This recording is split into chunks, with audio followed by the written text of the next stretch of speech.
Comedian Bujengo Bambi ayagala kwetuga songa ate bwino omupya azuuliddwa ku bba wa rape. Pastor Manjeri yaganye ebyokwawukana ne bbawe wabula ng'ate olutalo lukyagendera ddala maaso wakati wa Muna ne bafaani be. Kalaga omunange n'agasingawo gw'oba olindirira mu bujjuvu toseetuka.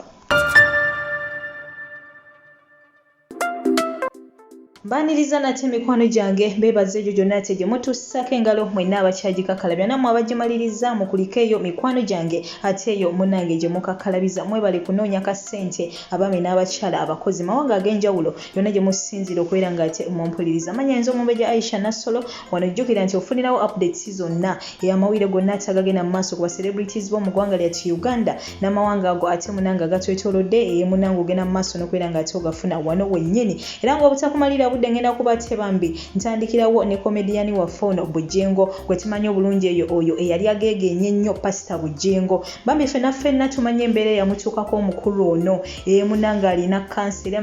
emabega kaawo Bambi yalabikako nga ne susu like urine amuyitamu Bambi mu mpale ng'omusajja Bambi takyategerekeka kwegamba Bambi embeera yeeyo musajja wate ono gyayitamu saate avuddeyo wali nga SB4 omukulu oyo Bambi amukolako interview ng'omukulu n'agamba Bambi njagala kwetuga mbikooye pulira obulamu mbukooye wabula nga kuba comedian abamu babatuukiridde ne bababuuzako ku nsonga z'omukulu ono nti bannange omukulu ono lwaki temwamuyamba ng'ate yali munnammwe nnyo n'emirimu mukola gyegimu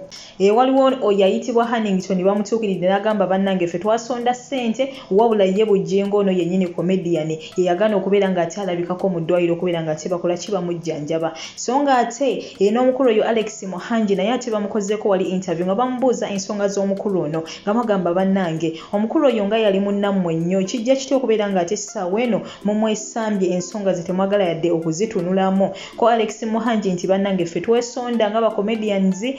mu kibiina kyaffe wetyo ne tukola ki ne tufuna n'omusawo agenda okujjanjaba omukulu oyo era ne ssente ne tuzisasula wabula omukulu oyo bannange yatalabikako mu ddwaliro wabula nga naffe tetumanyi ensonga lwaki teyasobola kubeera ng'ate akola ki alabikako wabula ate omukulu ono Bujengo bwe babimubuzizza wali ku interview yabyeganye n'agamba nti abo sibalabangako n'ennamba zange zennyini tebaziina bwe baba baziina kale mu bagambe bakole ki bankubire so nga ate bo bagamba nti ogwabwe bagukola wabula ono alabika yatayagala ate kubeera ng'ayambye wabula nga bannange tusaba Bambi bazira kisa yonna yonna gye muli musobole okubeera nga musitukiramu mu nsonga z'omukulu ono Bambi aleme kufa ate tumudde mu kukaaba nti bannange abadde muntu mulungi naye ng'ate essaawa eno alajana terina asobola kugwa mu nsawo okubeerako ate ne kyamuyamba comedian munnamwe bakomediani mwenna tubakoowoola Bambi mutundeko mu nsonga z'omukulu ono Bujengo so nga ate eyo omukwano gwange nvuddeyo ate jjukira nti eggulo nazze wano ne kutuusako amawulire ga Pastor ono Irene Manjeri oyo yabadde alajana ng'agamba omusajja ayagala kuwasa mukyala mulala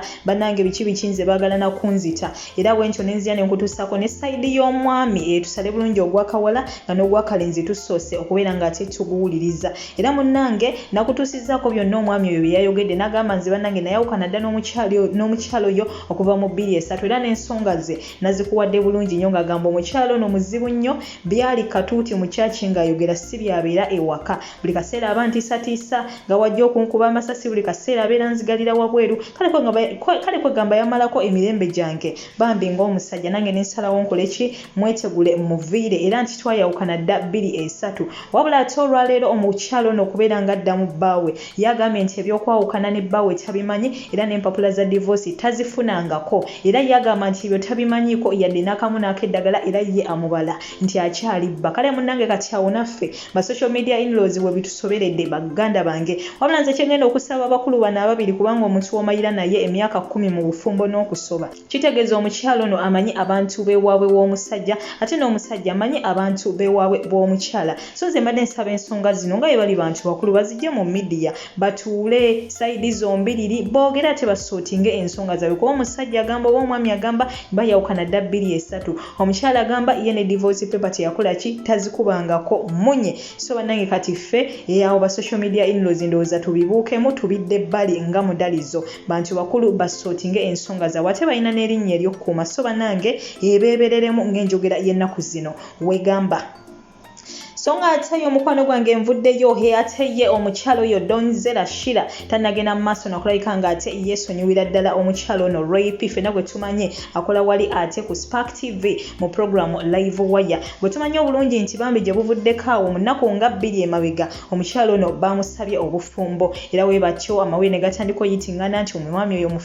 oyo mufere yeddonizira obujulizi atuleetera buno atuleetera buli era munange tubadde tukyali awo nga ate munange alina akatambi akalala ate kafulumiza nga aliwo omukyalo omulala anyumya ate nga anyumya ku muvubuka ono biki ate byo bye yamuyisaamu oba biki byasuubira ate byagenda okuyisaamu omukyalo ono Precious Remy era nekugamu amawulire ge tufunyeko nti omukyalo ono Precious Remy yandibambu ng'ali lubuto okusinziira ku katambi kano kuba tuwulidde omukyala agamba nti olubuto olutaba lukulu nnyo yandibadde alugjamu kubanga omuvubuka oyo byagenda omuyisaamu tebigenda kubeera byangu nakamu nakeddagala kale no mukwano gwe nkasooka nkusulirewo akatambi kano ate n'oluvannyuma tugende mu maaso wabula kyengenda okusaba kimu toseetuka kubanga nze nkyakuweereza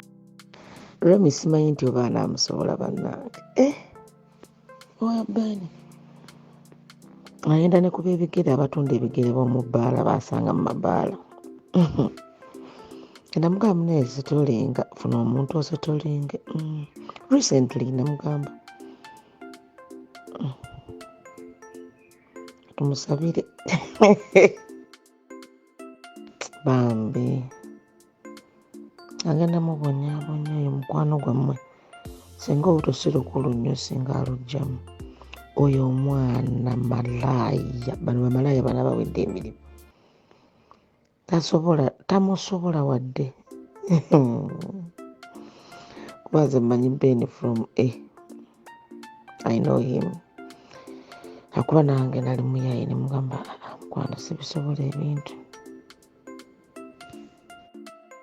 Abaganda bagamba nti akuddira mu luyimba mukwano gwange ate bwatyo taluwoomya kansuubire nti ebigambo ebyo obiwulidde bulungi nnyo bulungi ddala wabula nze ngera we mbadde nga njogera ennaku zonna eziyise nakati era nkiddamu katusuubire nti omusajja ono yakyuka wabula wabanga teyakyuka bambi katusabe Katonda azibule omukyalo n'amaaso kubanga nze nabadde mpitakawo mu comments abaana ze batadde ku gundi eno nga bagamba nti omuntu wabeera mulaavu tawabulwa omuntu wabeera mulaavu bannange tawabulwa mulina muleka n'asooka agwa mu nsobi n'akola atya wabula nze si kyemwagaliza nze nsaba kimu Katonda wabanga ono omusajja mufere nga we bagamba omukyalo ono Precious Remy amutegere nga bukyali nga tebannagenda wala nga tanakugamba nga tebannagenda wala nnyo bambi it's better noyawukana n'omuntu nga temunnagenda wala than okwawukana embaga muzikubye biki byonna oba oli amubadde ne mu bufumbo myaka emeka kuzaddemu abaana bemeka te ne mwawukana that is so disappointing it's better ne mwawukana kati yadde byabaddewo bya engagement ebyo ne biggwa kasitaba ng'omuntu muyaye wabula wabanga omuntu yakyuka nze mbagaliza birungi bere bannange ffe wano tetulina muntu yenna alina gwe twagaliza kibi buli muntu tumwagaliza kirungi era ne yagudde mu buzibu okumwogerako tuba tetumujerega wabula tuba twogera abalala tebasobola okubeera nga ate bakola ki bayigira mu mwezi ensobi ze yakoze saako ate n'okubeera nga ate beewala oyo bye yaguddemu songa ate yo mukwano gwange nvuddeyo ate kansembyeyo amawulire ga mwana muwala ono Muna ffenna gwe tumanyi obulungi oyo oba muyite actor oba muyite comedian naye nga tumumanyidde nnyo ku TikTok okwo munange ono olutalo olukyagendera ddala mu maaso wakati we ne bafaani be olutalo olukyagendera mu maaso naye nga mbuza nti olutalo munange lwavudde ku ki olutalo munange lwavudde ku nsonga ya Kaleega Muna yagenze ate n'apostinga ebifaananyi nga we nakutuusizaako ate wano mu mawulire g'eggulo ebifaananyi ebyo nga bya Dubai kikuruzi party eri gye bali bateekateeka era neebaawo wabula yagenze maaso n'okubeera nga atafulumya ebifaananyi ebyo olunaku lw'eggulo wabula ebifaananyi bifuuse ebifaananyi bifuukidde ddala ebifaananyi bafaani tebannagenda mu maaso nakaleka nga ate beesonyiwira ddala ebifaananyi bino buli avaayo bannange lwaki toyambala Kaleega omulundi omulala ojyambala nga Kaleega obanga ate ogenda kutambula so noono omwana muwala bulijjo ate asirika nga bamwogera mu comments bakola ki wabula leero yasazeewo ate munange addemu omukoomo era buli agenda mu maaso n'okubeera nga atamujeregerera gwaddamu buli agenda mu maaso n'okubeera nga atamwogerera gwa wa level era ddo olutalo lukyalandira ddala era tubadde tukyali awo nga boom waliwo omwana muwala yeeyita Asiya bangi bamuyita namukadde Asiya ng'ate munange naye afulumya ka vidiyo ng'ayogera naye bannange Muna biki kwagamba naye ayogedde bingi sigenda kubeera nga ate mbikuddiramu wabula ngenda kukulekerawo wano bu vidiyo busatu bulambirira gwe obwekkaanye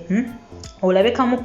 ate munange otegeere byatandikidde wa yabaffe byagweredde wa wabulanga munange ne bino nabyo bijja tuuka ekiseera biveewo gwe mukwano gwange ky'obumanya nti seri mbeera ya lubeerera bayinza okuba nga abantu bakwerippyeko bakwogera kino bakwogera kiri wabula gwe ky'obumanya ebyo byonna byonna bigenda tuuka ekiseera biggwewo abantu bibave ku maaso ate badde ku birala nnyo omuntu leero gwe bawaana ate nkya gwe bagenda okubeerako nga bamuvuma wabula ate leero gwe bavuma ate nkya bagenda bbeera nga bakuwana kale kwegamba mukwano gwange nsiwo ekyo ensonga lwaki nze siwagira muntu yenna yeetugoba yeetuusaako obuzibu olw'embeera embi gy'alimu oyinza okuba oli mu mbeera embi eyo n'ekukozesa ensobi naye nga ate munnange it's just a matter of time ate ofune essanyu so gwe buli wewasanga ng'oli mu mbeera embi kkiriza oyite mu process eyo kkiriza ogiyitemu just relax pass through it then ate ebintu bigenda kuggwa ate oddeyo mu ssanyu naye woba ng'oli mu ssanyu waliwo akaseera akagenda okujja wekajja nno munnange teweetugato kwegamba towulira nga ate wenna tobitegeera wabula sigala ng'oli nnomo manya nti bijja kuggwa just saba busabe mukama ekyo ekiseera ate ky'oyitamu ekibi kireme kunafuya nnyo kireme kuleka nga kikukutudde kuba abasinga obungi bakola nnyo ensobi mu biseera ebyo eby'okugezesebwa kati nga naddala abantu abo baserebu abanene oli naavaayo n'akusibako amatu g'embuzi naawe nojja nozza backfire kwegamba naawe kwegamba abantu bonna ne bakutegeera nti oyo naye bulijjo avuma oyo naye bulijjo ali bw'ati so it's better you keep quiet abantu n'obaleka tosobola kuddamu bantu bonna abantu bangi nnyo ku social media okwo so mwana muwala mmuna naawe gana amagezi enkuwa gabuwa abo togenda baddamu obamalemu like omaleko nabo buli posti gy'ogenda oteekayo bagenda kuvuma onaabaddamu onaakoma waggwe baleke boogere kubanga bba abantu ojja bagana kwera nga ate bakola kiboogera wasalawo okufuuka serebu ebyo ate mukwano gwange byolina okulabika ng'oyitamu wabula ate naffe bafaani bambi omuntu naffe tulina omanya nti naye muntu alina omusaayi nga ffe asobya atali perfect wabula tuba tumulabyeko ekintu kyonna ekitali perfect ate tulekere kubeera nga ate tumwogerera tumujeregerera tukola biki tumanye nti nno nga we kiyinza otuyisa nga batwogerera n'omuntu oyo omukwano gwange wekimuyisa so bannange let's be humble tubeere kwegamba bakkakkamu tubeere tulema ate kubeera nga tutulugunya nnyo bannaffe tuboogerera nnyo tubawalampa nnyo so buli omu amanye kikyalina okola ate midiya neekoleki etunyumire bakwano bange wabula nga nsigadde nze omumbejja Aisha Nassolo mukwano gwange toseetuka essaawa eno yennyini munanga ate nkomawo n'amawulire amalala mangi nnyo nnyini ddala n'olwekyo gano galabe naye nga tosuubirayo amawulire amalala n'olwekyo gw'atana subscribinga mukwano gwange nno ogenda gasubwa naye nga ate gagenda kubeera gattabu nnyo nnyini ddala gagenda kuba gakumanyisa ebyo ate munange byobadde tumanyi ogende maaso n'okubeera nga ate naawe omanya ensi etambula etya bannange kyekyagudde kwono kyekyagudde kwoli byebyo ate ebigenda mu maaso munange waneeno wennyini n'olwekyo oli mu kifo kituufu gwe wenna ayagala okumanya ebigenda mu maaso mu ggwanga lyatu Uganda n'amawanga ago munnange agatwetolodde kusaba likinga vidiyo eno ate n'oluvannyuma munange obeere bulungi funawo naye ate nga toseetuka nkugambye nti nkomawo. Listen carefully. If breasts were supposed to stand, they would have been created with bones.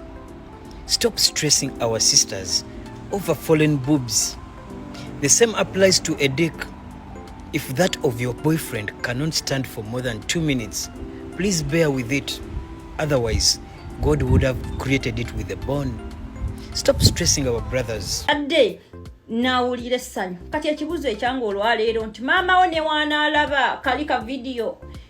kewabadde oyagala kutweyambulira neera ajja kusigala nga musanyufu oba ku mulundi guno yakugambyeko kayimbako omwami gwe bayita Ronald Mayinja Gunjulo omwana wo ekituufu kiri nti you people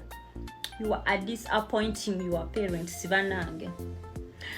Okay, abayaaye b'e Dubai mutuyambe ekituufu kiri nti twali tetubamanyi singa simu na kuva Saudi kujja Dubai mwena abali awo balasita mwena abeetoloola awo mumanyikiddwa essaawa zino because of Mona 256 kati mutuyambe muleme kubeera nga mwonoona erinnya ly'omwana.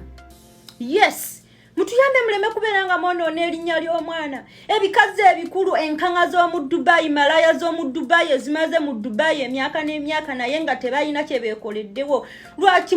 mubagatika n'omwana omuto gwe mwajja mu kiyumba e Saudi ne mutwala e Dubai? Tukimanyi bulungi nti mufuuse ba serebu saa zino muliwe muli because of Mona 256. Naye mulekerawo okunywesa omwana omwenge gw'abannaku. Mulekerawo okunywesa omwana omwenge gw'abamalaya. Bamalaya banywa omwenge ogutalina oba banywa omwenge obanga gulimu njaga gulimu buli kacaca yenna engeri gye baba nti babeera baagala okukozesa ebitundu byabwe ebyekyama okunoonya ssente. Banange munaakyali. mutuyambe tukifa twete tubamanyi mwe balasita mwena abetolodde simanyi bani muli ayo mwena mwagira 3 ku 2 mulinga emperekezi za sitaani ani yali abamanyi Pami mutuyambe omwana oyo mumutukumire bulungi si mu bubi tugenda kuvayo togere ate nga temwina kye mugenda tukola ani yali abamanyi mbwa mmwe nga mwetunze Dubai mwetolodde ku malaye ziri e Dubai ani yali abafuddemu na kyabafudde lekerawo okutonoonera omwana period tukoye like seriously. Allow me to enjoy myself. Allow me to enjoy what? Bananga busungu bungi ku video ginasemyeyo okukola ayi video challenge eli ku TikTok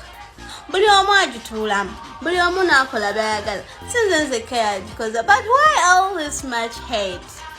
Allow me to enjoy myself. Allow me to enjoy.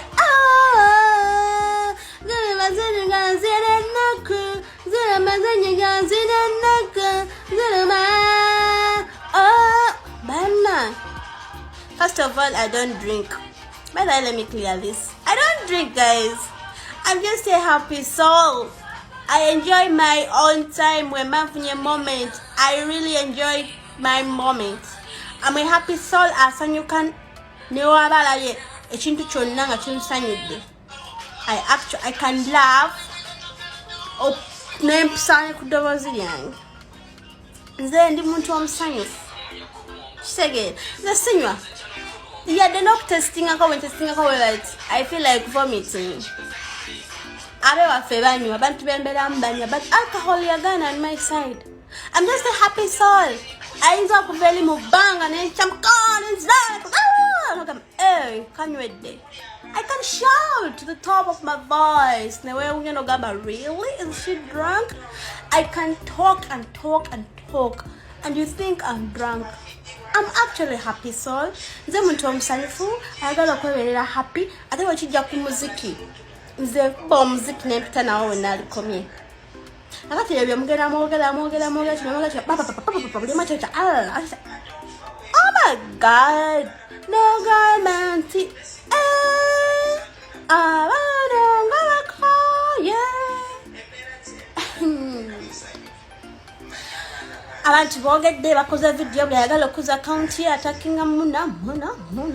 everywhere muna you go everywhere it's like MTN katirabo ono byanvuma anvuma ndo kayimba kaliko comments nyingi nezo nazili bad energy like why? You're the same people who is abusing my man. You're the someone with big head more by footwear kakati mwode mwachi mumuvuma ate nga mwabasinga obuliro obujja n'obusu